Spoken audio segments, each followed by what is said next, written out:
Hello everyone, कैसे आप सभी लोग। आशा करते हो आप सब लोग बहुत ही अच्छे हैं। तो यहाँ पर मैंने अभी एक वीडियो पब्लिश किया था जहाँ पर मैंने बताया था कि जो दिल्ली दिल्ली का जो राज्य विधिक सेवाएं प्राधिकरण है वहाँ पर जो कुछ 83 के आसपास जो है यहाँ पे पैनल एडवोकेट्स के रिक्रूटमेंट है। आप यहाँ पर पैनल के एडवोकेट बन सकते हैं। वहाँ पे मैंने एक पूरा वीडियो यहाँ पे पब्लिश किया है। अगर आपने नहीं देखा है तो आप जाके देखिए क्या प्रोसेस होती है, किस तरह से आप जो है यहाँ पे नियुक्त किए जाते हो। बहुत सारी जो चीज़ें हैं वहाँ पे मैंने उस वीडियो में कवर करी है। आज हम बात करते हैं बैंकिंग सेक्टर में अगर आपने तैयारी करनी है, बैंकिंग सेक्टर में अगर आपको अपना जॉब यहाँ पे सेट करना है तो देखिए बहुत सारी यहाँ पे अपने को ऑप्शन मिले हैं। यहाँ पे हम बात करते हैं कि आईबीपीएस का जो एसओ होता है, स्पेशल जो ऑफिसर्स होते हैं ना, उस पर यहाँ पे पोस्ट आई है। और ये जो पोस्ट है ना बहुत ह्यूज आई है, बहुत मात्रा में आई है भाई। और यहाँ पे अलग अलग जो वैरायटी में यहाँ पे आई है कि अलग अलग डिपार्टमेंट में आई है। लेकिन अब हम यहाँ पर जो है सिर्फ और सिर्फ लॉ की बात करेंगे, ठीक है। हमने सिर्फ इतना देखना है कि यहाँ पे लीगल की कितनी है, यहाँ पर इनकी क्या योग्यता बता रखी है, इनके एग्जामिनेशंस का क्या कैसे होगा, यहाँ पे इनकी एज क्या बता रखी है, क्या कैटेगरी में रिलैक्सेशन है या नहीं है, और जो जितनी भी सारी चीज़ें हैं हम यहाँ पे आगे इस वीडियो में कवर करेंगे। तो वीडियो को बिना स्किप किए पूरा देखना। हर एक छोटे छोटे पॉइंट रहते हैं, उसके बाद में आपको इश्यू नहीं आएगा कि कुछ अगर छूट भी जाता है तो आप पूछते हो। तो अगर आप कंटिन्यूसली अगर देखते रहोगे तो आपको कुछ भी छूटेगा नहीं। और मेरी कोशिश यही रहेगी कि वीडियो को ज़्यादा लंबा ना बनाऊं और स्पेसिफिक आपको जो है सारी इन्फॉर्मेशन यहाँ पे दे दूं। तो चलिए शुरुआत कर लेते हैं। हमें सबसे पहले ये पता होना चाहिए कि जो भी फॉर्म अपन डालने वाले हैं एक्चुअली में उसकी जो ड्यू डेट है वो कब है, कि कहीं ऐसा ना हो कि एक दो दिनों में उसकी ड्यू डेट है और आपको जो है यहाँ पे बहुत ज़्यादा जल्दी हो जाए। लेकिन ऐसा नहीं है। आज 1 अगस्त है और आज से ही यहाँ पे इसके आवेदन जो है शुरू हुए हैं। और अभी आज से लेके पूरे 20 डेज का आपके पास टाइम रहेगा। 21 अगस्त को यहाँ पे लास्ट डेट बताई गई है। तब तक जो है आप यहाँ पे इस फील्ड में आने के लिए, यहाँ पे इस पोस्ट को जो है अपना करने के लिए आपके पास पूरा पूरा समय है। आप यहाँ पे इसकी वेबसाइट पे जाके जो है यहाँ पे अपना आवेदन डाल सकते हैं। एप्लीकेशन फॉर्म यहाँ पे आपको मिलेगी जहाँ पे कि सिंपल जो डिटेलिंग होती है ना वह बताई गई है। और सबसे अच्छी बात यह है कि ये फ्रेशर जॉब है। यहाँ पे आपको किसी भी तरह का कोई एक्सपीरियंस हुआ या तो कोई भी ऐसी चीज़ जो आपको ऐसा लगता है कि हमारे पास ये चीज़ नहीं है, आपने सिर्फ जो है यहाँ पे फ्रेशर अगर आप हो, अगर आपने लॉ कंप्लीट किया और फ्रेशर आप हो तो आपके लिए ये जॉब है। अब जैसे कि मैंने बता ही दिया है कि आपको यहाँ पे एक्सपीरियंस मांगा गया है नहीं मांगा गया है। तो देखिए यहाँ पे सिर्फ और सिर्फ लॉ की डिग्री आपसे मांगी गई है। आपके पास लॉ की डिग्री होनी चाहिए। साथ ही आपको यहाँ पर एक चीज और ऐड करी है कि आपने यहाँ पे जो है रजिस्ट्रेशन करवा रखा हो अपना बार काउंसिल ऑफ इंडिया में। यहाँ पे स्टेट बार में आपका जो है रजिस्ट्रेशन होना जरूरी है। इसमें ऐसा नहीं है कि आपसे एक्सपीरियंस मांगा है, कुछ भी नहीं मांगा है, खाली रजिस्ट्रेशन मांगा है। तो आपके पास में आपकी लॉ की डिग्री और आपका एक रजिस्ट्रेशन यहाँ पर नीड है यहाँ की योग्यता के लिए। और इसमें थोड़ा और आगे हम जान लेते हैं।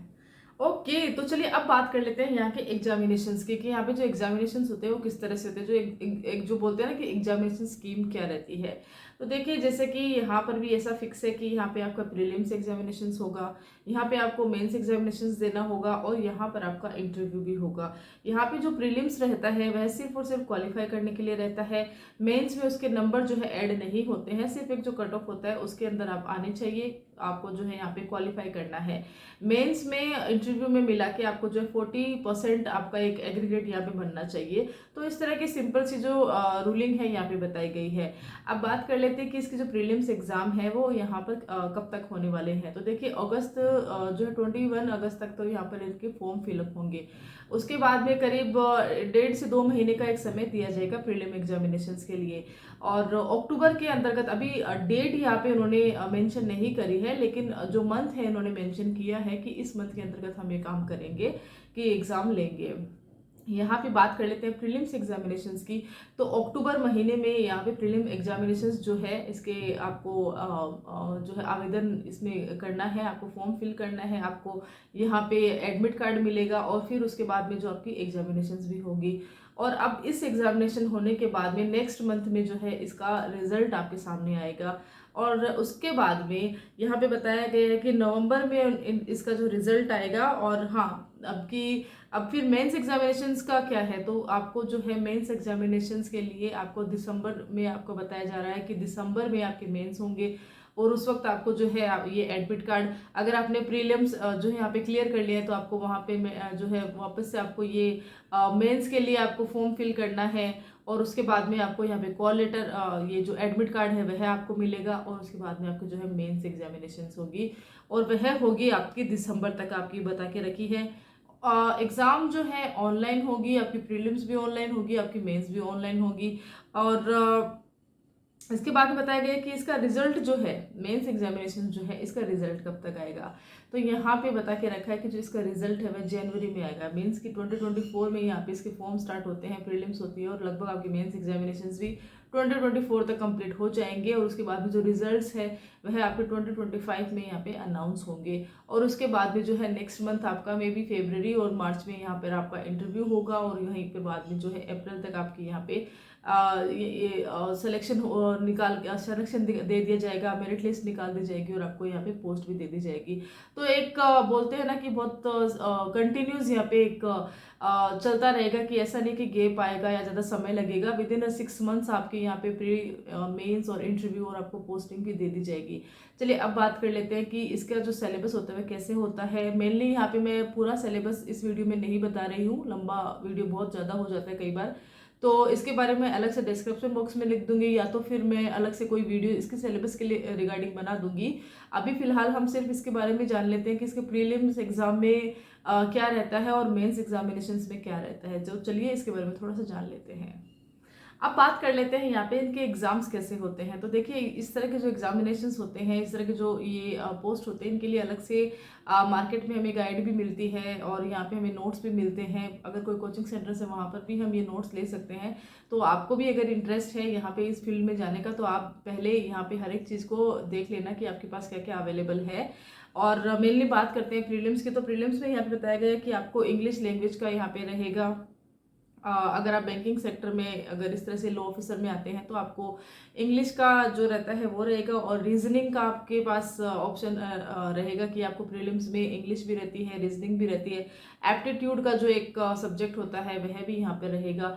बात कर लेते हैं मेंस की, तो देखिए अलग अलग, जैसे कि मैंने स्टार्टिंग में आपको बताया था कि अलग अलग कैटेगरीज के अंदर यहाँ पे आया है। यहाँ पे तो लॉ ऑफिसर्स के अंदर आपको यहाँ पे लॉ का एक सब्जेक्ट मिलेगा ना, तो लॉ का एक यहाँ पे रहेगा। तो आपको जितने भी क्वेश्चंस है वह लॉ के अंडर के पूछे जाएंगे। तो मेनली यहाँ पर आपको जो सिलेबस है उसके अकॉर्डिंग, लॉ के अकॉर्डिंग आपको यहाँ पे क्वेश्चन दिए जाएंगे। टोटल 60 मार्क्स का ये मेंस एग्जामिनेशन से आपका रहता है, और उसके बाद में इंटरव्यू रहता है, और 40% के जो दायरा रहता है उसके अंतर्गत आप जो है यहाँ पे सेलेक्ट होते हो।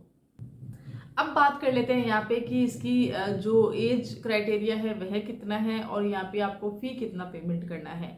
तो देखिए सबसे पहले बात कर लेते हैं एज क्राइटेरिया की। तो यहाँ पे जो है, क्योंकि ये फ्रेशर्स की जॉब है, तो यहाँ पे मेनली आपको ये ध्यान में होगा कि जो मिनिमम एज है आपकी 20 रहेगी, और मैक्सिमम जो एज यहाँ पे बता रखी है वह आपकी बता रखी है 30 साल। हाँ, आपका जो एज है ना वह 30 साल से ऊपर नहीं होना चाहिए फॉर ऑल। अब यहाँ पर भी कैटेगरी के हिसाब से कैसा है, तो यहाँ पे आपको रिजर्वेशन मिल रहा है। यस, ऑफकोर्स आपको यहाँ पे रिजर्वेशन मिल रहा है।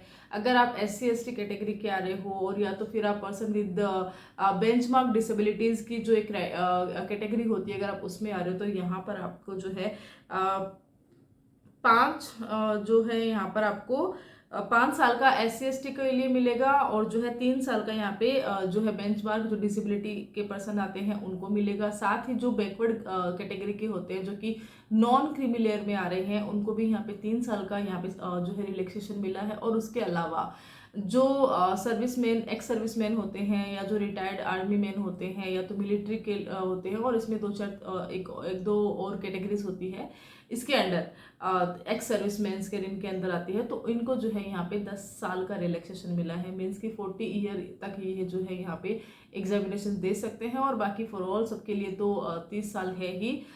फीस की बात यहाँ पे अगर करते हैं तो SC ST कैटेगरी और जो पर्सन विद बेंचमार्क डिसेबिलिटीज़ जो रहते हैं, ये इस जो कैटेगरी में जो भी कैंडिडेट्स आ रहे हैं उनके यहाँ पे 175 रुपीज़ का एक ऑनलाइन फ़ी आपको यहाँ पे जमा करवानी है। और बाकी जो जितने भी बचते हैं, भले वो क्रीमी लेयर में आ रहे हो, नॉन क्रीमी लेयर में आ रहे हो, या अदर बैकवर्ड कास्ट में आ रहे हो, और जनरल तो जैसे है ही, तो सारे जो बाकी बचते हैं उनके लिए फिक्स यहाँ पे 850 रुपये, 850 रुपीज़ जो है यहाँ पे ऑनलाइन पेमेंट आपको इस आवेदन के लिए करना है। तो यहाँ पर इस आवेदन जो ये फॉर्म निकले हैं, इसके अंतर्गत काफ़ी सारी बैंक्स हैं जिन्होंने कि अलग अलग अपने जो है यहाँ पे ऑफिसर्स को मांगा है। काफ़ी सारी बैंक्स के अंतर्गत आपको यहाँ पे जॉब्स मिलने वाली है। आपको एप्लीकेशन फॉर्म रहेगा, गूगल फॉर्म रहेगा, उसके अंतर्गत आपको फिल करना है। आप कौन सी यहाँ पर जो है अपना पोस्ट करना चाहते हैं, वहाँ से आपकी एग्जामिनेशंस होगी। और उसके अलावा जो मैं अगर बात कर लेती हूँ कि अगर आप यहाँ पे स्पेशल ऑफिसर मिलते हो, तो ये ग्रेड 1 का जो ग्रेड ए जिसको बोला जाता है कि आप यहाँ पर आपको एक ऑफिसर बनते हो, और इनकी जो सैलरी होती है वह भी ग्रेड ए की अगर सैलरी की बात करते हैं तो वह बहुत ज़्यादा होती है। मिनिमम यहाँ पे ₹1,00,000 का एक मंथली आपको मिलता ही है। तो इस तरह से काफ़ी अच्छी है। और सबसे बेस्ट बात यह है कि एक फ्रेशर जॉब है जो कि बहुत मुश्किल से आपको मिलती है कि आप फ्रेशर जॉब भी ले रहे हो, साथ में कई बार होता है कि कुछ एक्सपीरियंस आ जाता है, या तो फिर पोस्ट बहुत कम आती है। लेकिन इस जो हमारे सामने आवेदन आया है, इसमें बिल्कुल भी ऐसा है नहीं। फ्रेशर का जॉब है, बहुत ईजी जॉब है यहाँ पर।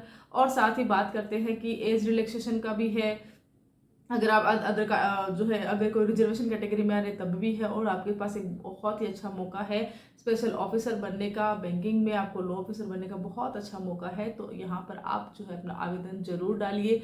बाकी की जो भी डिटेल्स रहेगी, ऑफिशियल नोटिफिकेशन रहता है, वेबसाइट रहती है, बहुत सारी जो चीज़ें रहती है वहाँ पर और इसके बारे में कुछ भी रहेगा तो मैं अपने यहाँ पे डिस्क्रिप्शन बॉक्स में शेयर कर दूंगी, आप जाके वहाँ भी चेक कर सकते हैं। वीडियो अच्छा लगे तो लाइक कर देना, चैनल पे पहली बार आए तो सब्सक्राइब जरूर कर देना। Till then, thank you so much.